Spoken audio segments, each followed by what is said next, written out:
Welcome to the Learning Pines YouTube. We hope this video helps. You start by clarifying why you need a theme and what must be non-negotiable. Once done, pick the platform and confirm compatibility so you avoid wasted downloads. Next, assemble core assets, logo, palette, sample content, because themes look different with real text and images. Make sure to note any technical constraints like PHP or build tool versions.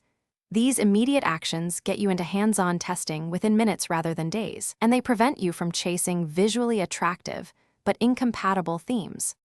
You should now evaluate options by replacing demo content with your own to see real layout behavior. While doing this, inspect mobile, tablet, and desktop breakpoints so you know how layouts adapt. Also, measure performance.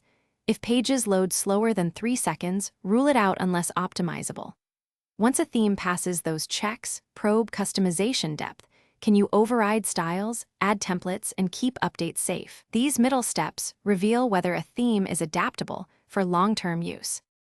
You finish by deploying the chosen theme to a staging area and running a thorough QA, test forms, SEO tags, accessibility, and cross-browser behavior. Once satisfied, migrate with a tested backup and monitor analytics and error logs closely for the first 48 hours. If issues arise, isolate them.